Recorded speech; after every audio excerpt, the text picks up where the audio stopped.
Hey, what's up everybody? Welcome to another live stream. I'm super excited for today's video. I'm grateful you guys are joining us. If you are here live, if you're not watching this later, go ahead, identify yourself in the chat. I know that your username may be super cool, but we don't know who you are unless you tell us. So let us know in the chat who you are. And then I just want to actually start off today with a few quick announcements as we get started. The first announcement is about growth groups. So the school year, as it's coming to a close, means that also growth groups for the school year are coming to a close. This Wednesday on the 10th, it is our last growth group together.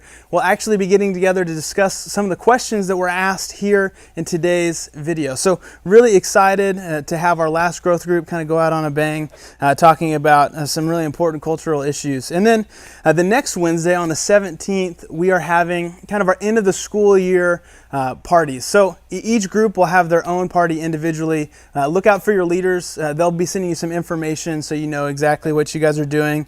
The goal is for these to possibly be maybe even in person to a certain extent.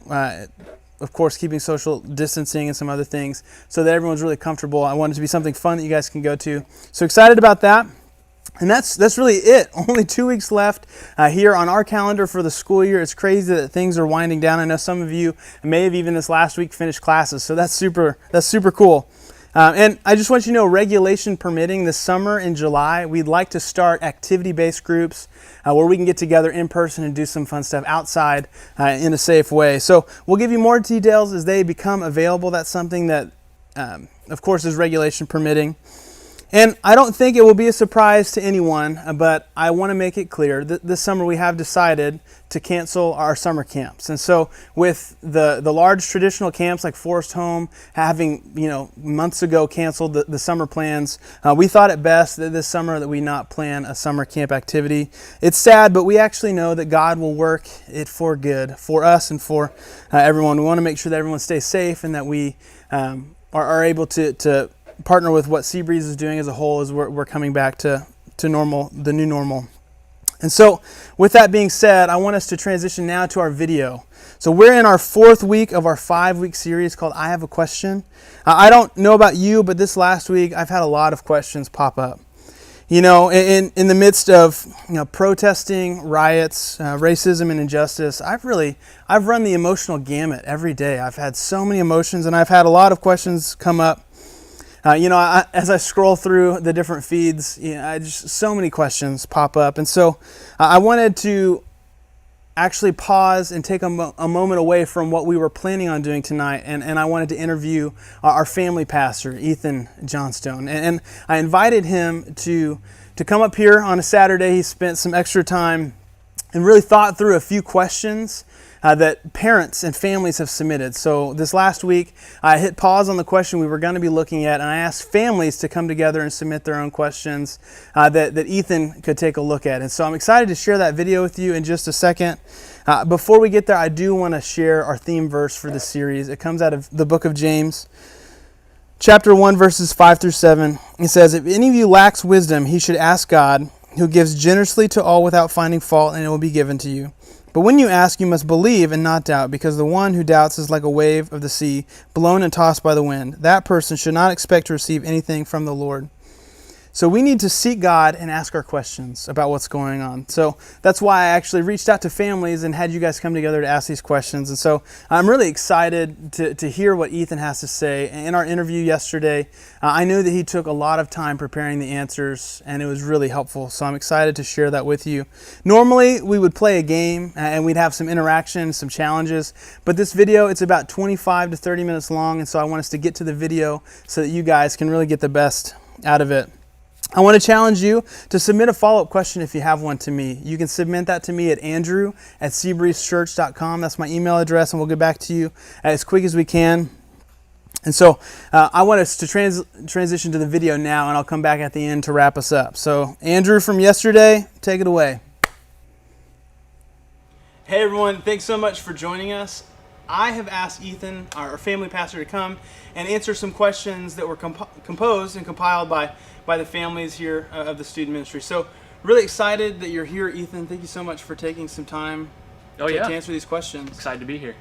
Yeah, so, before we get into some of the questions about the current events, the things that have been happening in our nation the last couple weeks. How are you and your family doing? Yeah, we're doing good. We've probably like your family, we've just been trying to get outside as much as we can. Got the cabin fever thing going on, so we're just trying to get out and get sun at every opportunity that we have. Yeah, that makes sense. I mean, the cabin fever is real. It is real. So it is real. So I'm really excited because there have been several questions that have been raised about, like, as Christians, how do we respond? What do we do whenever we have questions about, protesting, racism? There's just so many things happening right now in our nation. Also considering coronavirus, there's just so much information hitting us through social media. It's really easy to form really quick opinions. And so I've gathered 3 questions that I think were, first of all, asked by the families. They're things that they want to know about, but also really, I think, require a second look, a longer thought process than just seeing it in a post from a few of your friends. And so the first question that was submitted was, we know that Jesus went to the temple and overturned the tables of the money changers. So does that mean that Jesus approves of destruction of property as a valid form of protest? Yeah. So I'm actually really glad that this question was asked. I think it's a really good question. I was just kind of looking at Facebook earlier this week. Actually, my wife showed me this a meme that came up kind of on this topic. So I saw this meme, and it says, destruction of property is not a valid form of protest. And then it has this picture of Jesus here, and it shows him overturning the tables of the money lenders. And so when I first saw it, I thought, oh man, is that true? Like, does that meme have a good point? It doesn't seem like it's true, Right. but is there anything there? And so what this meme is doing is it's making a clever argument that destruction of property is actually a valid form of protest, and it's doing that by claiming that Jesus protested injustice by destroying property. And so basically the point of this meme is that if you ask what would Jesus do, then you should consider destruction of property when you see injustice as something that is valid and an option to us. So it's clever, and it's making a clever point, but really it's actually pretty shallow. And so we need to scratch below the surface of the meme and that whole question and see what's really going on. And so to do that, of course, as Christians, we go back to the Bible and we see, well, what does the Bible actually have to say? And so obviously a place to start for that is the passage where this story is. So I'm just going to read that passage and some context around it, and then we can kind of ask some questions of that passage. So it comes out of John chapter 2, and it says, in the temple courts he found people selling cattle, sheep, and doves, and others sitting at tables exchanging money. So he made a whip out of cords and drove them out of the temple courts, both sheep and cattle. He scattered the coins of the money changers and overturned their tables. And to those who sold doves, he said, get these out of here, stop turning my Father's house into a market. And his disciples remembered that it is written, zeal for your house will consume me. And so this is the passage where the story comes from. And so I just want to kind of ask a few questions of this passage to help us dig deeper. And the first question is just, what's actually going on here? What's this scene all about? And so what you have is there actually is injustice taking place here. People have come from all over to the temple there in Jerusalem, and they've come there for the purpose of worshiping. And part of worshiping for them was sacrifices. And so that's why you read about doves and things like that, because people would not bring the doves with them, they would purchase them there. And so then what you have, actually Jesus says in another place in Matthew 21, he says, it is written, my house shall be called a house of prayer, but you have made it a den of robbers. So these people who are selling the doves, they've turned God's house into a den of robbers. And so why would he say that? The reason he says that is because they're actually taking advantage of people, many of whom are poor and have come to make their sacrifices. They're doing that by charging these crazy prices, and then also the exchange rates. They're taking advantage of people who come with one currency and then charging them these awful exchange rates. Right. So that's what's actually going on there. It's kind of like if you go to an Angels game and you're thirsty, you want a bottle of water, and you go and it's like $8 or $10. Yeah. Except this isn't just like, you don't just need the water. This is actually something you need in order to obey God and to worship him and pray. And so they're really taking advantage of people is what's going on here. But then another question we need to ask is, did Jesus harm innocent bystanders, or did he harm their property? Because that's kind of what this meme is implying as well. And the answer is no. We actually see Jesus here in this passage. He's dealing with offenders. He's dealing with offenders who are in the process of offending, of doing something wrong. So he's not just going out into the streets and flipping over random vendors in the street. He's actually dealing with those who are offending as they're in the process of offending. Another question, and this is probably the most important question that we could ask about this, it's what authority did Jesus have to do this? Yeah. So where does he get his authority from, right? And we need to ask this because it helps us see if we have the same authority and if we can do the same thing that he did. So yeah, it's a natural question. And it's actually the question that in the passage that the people who saw him do this, they asked that same question. So if we go back to the passage, right after the part we already read, it says, the Jews responded to him, "What sign can you show us to prove your authority to do all this?" And so then Jesus answered them. He said, "Destroy this temple, and I will raise it again in 3 days." And they thought he was talking about the actual temple there. And so they said, it's taken 46 years to build this temple, and you're going to raise it up in 3 days? But then it says, but the temple he had spoken of was his body. So he's talking about his own body and his own death and resurrection. That's why the next thing we read is, after he was raised from the dead, his disciples recalled all this that he'd said, and they believed in Scripture and the words that he had spoken. And so they ask him a natural question. You just came in and flipped over these tables and drove these people out of here. What authority do you have to do that? And his answer to that is, well, just watch. You're going to see me die and raised from the dead. And what he's saying is, when you see me raised from the dead, you're going to know that I'm the Son of God, that I'm actually God himself. I'm God in flesh. And so when Jesus is asked about his authority to do these things, he points to a sign that's going to prove that he is God himself. Yeah. And so it's really helpful for us to see his answer to that, because for us then, if we're thinking, does this meme mean that I can go out and destroy property? We need to ask the same question, and unless our answer is the same as Jesus's answer, unless our answer is, I'm God, then we can't claim the same authority that he claimed for those actions. So that's really helpful for us. Two more questions on this that I think are helpful is, one is, was this a protest? Because that's what the meme implies, right? It's saying that Jesus was protesting, so you can protest like Jesus. I think the answer is no. This was not a political protest. Jesus wasn't doing an act of political protest here. It was actually a physical expulsion. He was actually expelling people from his Father's house. And so he drove them out, and what actually says he drove them out of the temple. He drove them out of his Father's house. And so this situation is actually more similar to, if, say, Andrew, you came to my house, and we were hanging out, and you did something, I don't know what, but say you just did something so egregious that I was going to kick you out of my house, right? I told you you have to leave. I can tell you to leave my house if you do something that is egregious to me. Yeah, thank you. Yeah, you've been there and you've been a great guest, so I appreciate that. But if you didn't leave, I could actually physically, kick you out of my house. And so that's actually kind of what we see is going on here with Jesus. Now, if I kick you out of my house, that doesn't mean that I can now follow you to your house and destroy your car, or I can ruin your house, right? Yeah. And it definitely doesn't mean that I can destroy your neighbor's car or anything like that. And so what we see with Jesus here, it's not a protest. He's not making a political point. He's actually kicking people out of his Father's house, as we clearly read. And then final question about this is, did Jesus intend for his followers to destroy property? And so I'm not going to talk about this too much because I think the answer is pretty clear, that the answer is no. Yeah. But if you need some additional convincing on that, then I would just encourage anyone who wasn't sure on that to go and actually just read, the book of Matthew in the Bible, or the book of John, or the book of Acts, and see, well, what did Jesus actually teach his followers?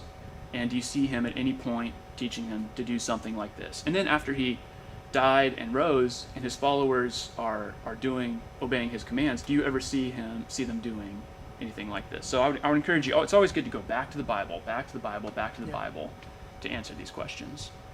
Yeah, I think that's really helpful reminder that whether it's that meme about Jesus or not, that we really need to filter the things that are designed to give us like an emotional reaction. Like you watch that meme and you're like, oh yeah, wait. And then you have to take, it's forcing you to really think about what is being communicated and if that's right or wrong. And so that's really helpful just to even go back to the passage where that comes from and then walk through it and see, oh, that's right. Okay. That's not what's happening here. So I think that's really helpful. Yeah, there's a lot of memes out there that are just stupid. Right, yeah. But then there's a lot that are really, really clever and can make these subtle points and subtle arguments in a way that kind of catch us off guard. So I think what you said is just right on. Yeah. And so, I mean, with that, sticking along the theme, the next question I want to pose is should I personally protest? Yeah. Okay. Again, great question. And something good to consider, not just for the present circumstances, but this is something that's going to come up again and again. There's going to be many opportunities, and we're going to have to ask this question in present circumstances and in future circumstances as well. So a few things to consider anytime this question comes up, should I protest? One, I think, is just you want to start by thanking God that that's even a conversation that we can be having. Yeah. Most countries throughout time have not even had this as an option. And so we can thank God that we live in a country where we can even have this discussion and consider, should I protest? So I think start there. And then something else, especially for anyone who is a student, you want to listen to your parents. That's kind of the first go-to. You want to get their input. The book of Ephesians says, children, obey your parents in the Lord, for this is right. And then it says, honor your father and mother. This is the first commandment with a promise. And the promise is that it may go well with you and that you may live long in the land. And so you want to obey your parents on this topic, but you also want to honor your parents on this topic. So you want to get their input, honor them by getting their input, respectfully listening. And then if they tell you to do something that you don't agree with, then you have an opportunity to obey and honor them. And God says that he will bless that. Yeah. Or you have an opportunity to, maybe obey, but not in a way that honors them, or to disobey. And of course, God, that's outside of what God is going to bless. So I think the first thing is get your parents' input. Yeah, that's good. But then if you do decide to protest for something, or if you're deciding, should I protest or not, you want to do that wisely. And so part of that is understanding that there are different types of protests and different types of assemblies, and they have different purposes behind them. So it's easy to think of this word of protest as just one bucket and it's all the same thing. Yeah. Really, there's a lot of different categories within. So you want to know what category are you thinking within. And so, one example would be a protest could be, or an assembly could be for the purpose of mourning or of grieving something. And we've seen a lot of that going on in the news. We've actually seen a lot of each of these types of protests in the news. One could be just to show support or solidarity for a cause or for a group. Another is prayer. This is something I've seen on the news recently, is some groups who have walked to these areas where other protests are going on, and their purpose is just to show up and they're there to pray. And I think that's really cool, and I think it's easy for us as Christians to forget how important that is. Yeah. Another type is to draw attention to a cause, and then again, another type would be to persuade, for persuasion or to bring about change. So there's different types. So if you're considering, should I protest, first understand what type of protest you're thinking of joining, and if you're on board with that purpose. Another thing you want to do is you want to be prepared to answer basic questions. So if you are protesting and someone asks you some basic questions like, why are you here?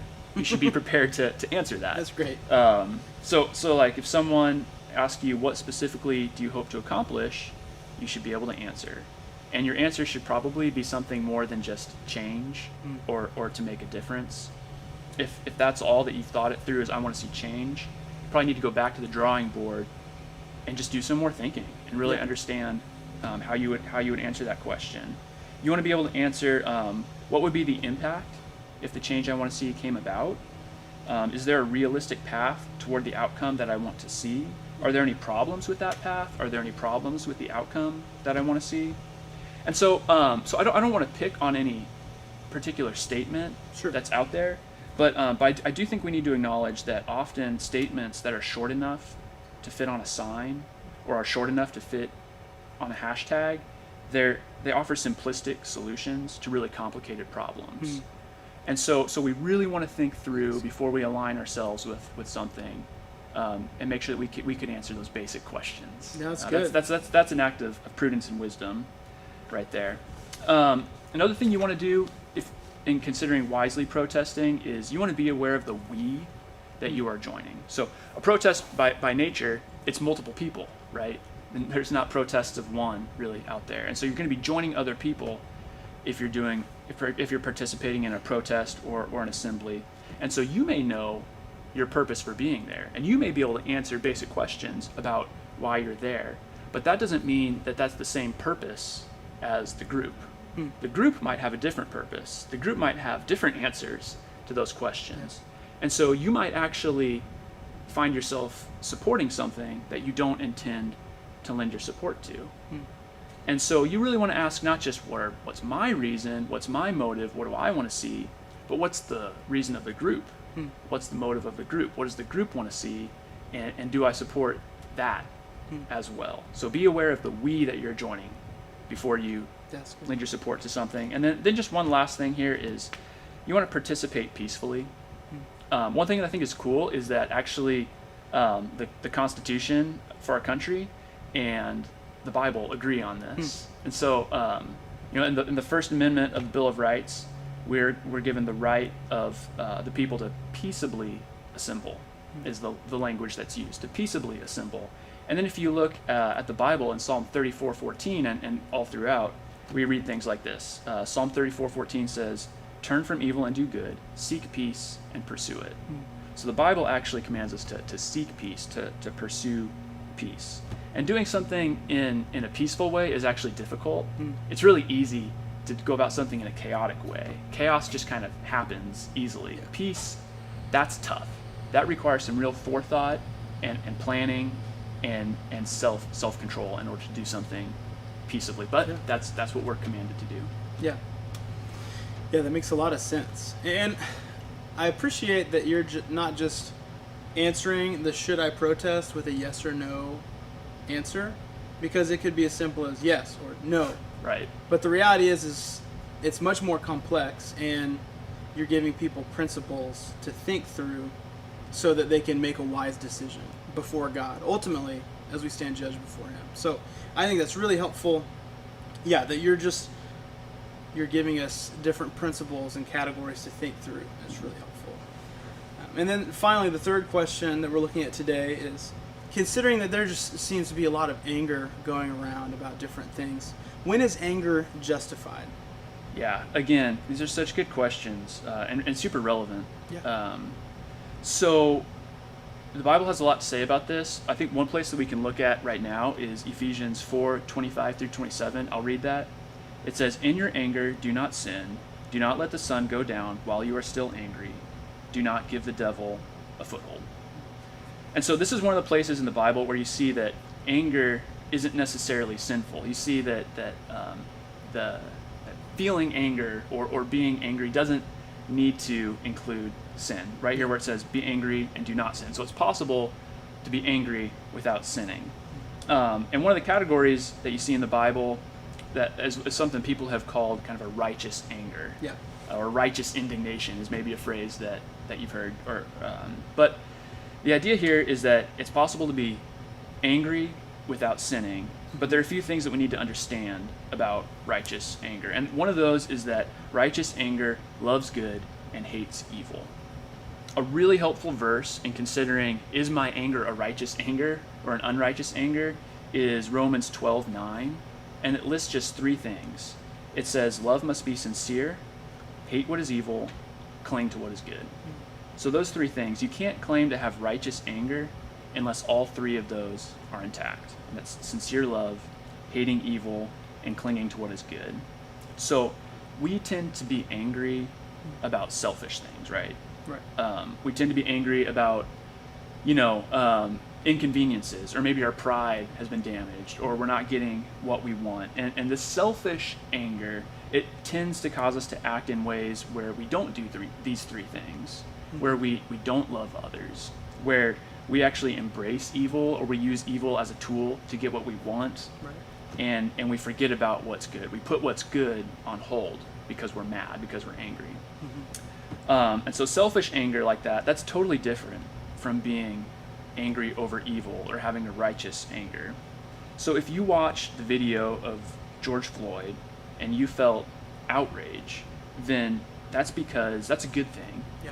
And the reason is because God actually made you in his image. God made all of us in his image. And as one who, as beings who are created in God's image, we're moral beings. And so moral beings, we're different than a coyote or a rabbit or any other animal. For other animals, things just happen and it's kind of all the same to them. So we're different than the animals. For us, when we see evil, we recognize it. Yeah. And we see it for what it is. And if you recognize evil, then it's entirely appropriate to feel an indignation and to be angry about that evil that you see. However, the same God who made us moral beings and who gave us the ability to feel indignation when we see evil, he also told us, as we read here, to be angry and do not sin. Yeah. And so that kind of comes to the next thing, which is a righteous anger leads to righteous action. Of course, you know my kids, Andrew, and Richard. My son Richard actually just turned 3 yesterday, and so in his short little life, he has pretty much always struggled with anger. That's always been a thing for him. We're always trying to figure out how to help him with that. And so one of the things we say to him is we say, Richard, it's okay for you to be angry, but it's not okay for you to disobey. We're always repeating that. But then with our daughter Clara, who's 4, we're always saying something different. We're always saying, Clara, it's okay to be sad, but it's not okay to disobey. So sadness and anger, for both of those, the issue with both of them is self-control.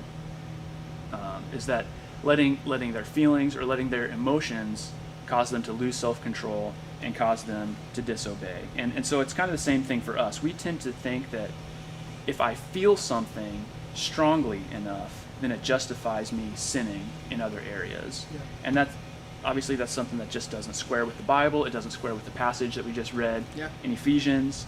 Emotion, even strong emotion, doesn't excuse sin. So we need to realize that righteous anger leads to righteous action, not unrighteous action. And so righteous anger that leads to righteous action, what are those actions? I think one thing is righteous anger leads to prayer. Now, if you don't believe in God, then this isn't going to make any sense to you. If you don't believe that God is real, you're not going to pray. But if you believe that God is real and you see something evil taking place, man, that should drive us to God. Our anger shouldn't be something we just deal with and keep him over there. Yeah. It should be something that we bring him into that process and we pray about that. Another thing is self-examination. Righteous anger should lead us to examine ourselves and ask, the evil that we see, does any of that exist in me? How does it show up in myself? Am I a hypocrite in any way? And then we should deal with that if we find any of that evil, maybe to a lesser degree or a more subtle degree, but we should ask, what I'm angry about, do I see that in myself? Yeah. And then we need to deal with that and repent if there is any of that. It should also cause us to love our neighbor, regardless of what our neighbors look like, regardless of our relationship with our neighbors, and we should love our neighbor. Jesus said that this is incredibly, incredibly important, and so we need to do that. It should also cause us to respond with compassion. So unrighteous anger, it just leads to more anger. It's just kind of a cycle of more and more anger. Whereas righteous anger, that should lead us to have compassion toward others. So just a couple tips on this when it comes to anger is when we're angry, we don't want to trust our first impulse. So when you're angry, don't trust your first impulse. Psalm 4:4 is actually the passage in the Old Testament that's being quoted by the Ephesians passage, and it says, "Be angry and do not sin," just like we read in Ephesians. But then it goes on to say, "Ponder in your own hearts on your beds and be silent." So it's not saying, this doesn't mean never speak of your anger, but it does mean pause ponder and actually think in your heart when you're angry. Yeah. Yeah. So when I was 16, I remember I put my boot, I kicked through the wall of our hallway because I was mad at my sisters. Yeah. So I was going on my first impulse. Yeah. Instead of stopping and pondering. So you can get into a lot of trouble if you don't ponder or if you just go with your first impulse. Another tip is you don't want to live in a state of anger. And that's why this verse says, do not let the sun go down while you are still angry, and don't give the devil a foothold. So we don't want to get to a point where anger is just a normal status for us. Yeah. We want to get help so we can process our anger and turn it into something productive. And then just one final tip is to be angry on God's terms and not on man's terms. Because it's easy just to be angry because, you see an article or you read something that says you should be angry, or you see something on social media that says you should be angry. But in reality, people who are the media, there's a lot of times where if they can keep us angry, they can keep us coming back and digesting more of their content. Yeah. Or if you're posting on social media and you can really fire up your followers and you can get them mad and angry, and they're gonna like more, they're gonna share more, they're gonna comment more. And so man will always stoke the fire of our anger and always keep us angry for their own benefit. Yeah. And so we don't want to fall into that trap of being angry just because we're told to be angry. We want to make sure that we're doing business with God. Yeah, sure. We're angry about the things that God wants us to be angry about, not the things that man wants us to be angry about. I mean, that makes so much sense. I think that's even something that people don't think about often. Is it okay for me to be angry? What emotions should I have? How should I deal with the ones that I feel? Because right now people are getting different emotions based on who's posting what from where. You're scrolling through your feed and you can feel 15 different emotions. Uh-huh. But it's like, what do I do with those? And so I think it's really helpful to know that using self-control, going back to God, and then pondering what He would have you do, and it's super helpful. So, man, thank you so much for spending your time with us, answering these questions. I think that there are a few more questions that we got submitted that we had looked at before that we just don't quite have the time to go through here. Some of them, really, honestly, really good questions. A few of them are, what can we do to speak up for justice without putting ourselves in danger? Or can we eliminate racism? How? I think that's really helpful. And actually, Bevan's message today and then his midweek encouragement are really, I think, helpful at addressing some of the specific, what should I do? What's my role in this type of questions? And then another really good question that came through says that it's easy to pray for people we like, but how do you pray for people that are hard to like? And this actually immediately brought a book to mind that we read as a staff last year called Total Forgiveness. And he actually talks about prayer a lot in the book, and actually for people that have done wrong or are doing wrong, praying that God would forgive them and bless them as if whatever offense that they'd done to you had never been done. And so it was really challenging for specifically to pray that for people. So I'd encourage you guys to check out that book. It's 150 pages. It's a pretty quick read, but really, really helpful. And so again, Ethan, thank you so much for being here. If people have questions, shoot me an email, andrew@seabreezechurch.com. We will get back to you with answers as quick as we can. All right, we'll see you guys.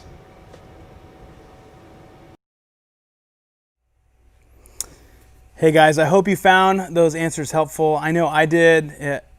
I enjoy spending time with Ethan. He's a very analytical and practical guy. So after having these conversations, I know that I can walk away really knowing that's a really good way to think through something. And also I walk away from conversations with something I can actually put into practice, something I can actually do. And so appreciate you guys sticking in there through that video. I thought those were 3 really helpful questions. So if you have any future questions, just like I said in that video, shoot me an email, andrew@seabreezechurch.com. I'm going to pray for us, and then I'll let you guys go. God, thank you that we can know you. Thank you that you are the one that we can call to when difficulty happens, when we're confused, we don't know what to do. God, that you are here. You're someone that is close at hand and that we can trust you. God, I pray that as we move forward, that we would really think about these questions and figure out what our role is as there's injustice and racism. God, I pray that you would be the one that shows us what we need to do, how we can help, and what that looks like. God, ultimately we trust you to work good in our lives and into the future because you are good and we can trust you. Pray this in Jesus' name. So I just want to remind you real quick, this Wednesday is going to be our last growth group of the school year. It's crazy that we're wrapping up another school year. And then the week after that, on the 17th, that'll be the night where you can spend time having kind of an end of the year party with your growth group. So be on the lookout for information from your leaders on that. Until then, I love you guys. I'll be praying for you. I'll see you soon. All right. See you guys.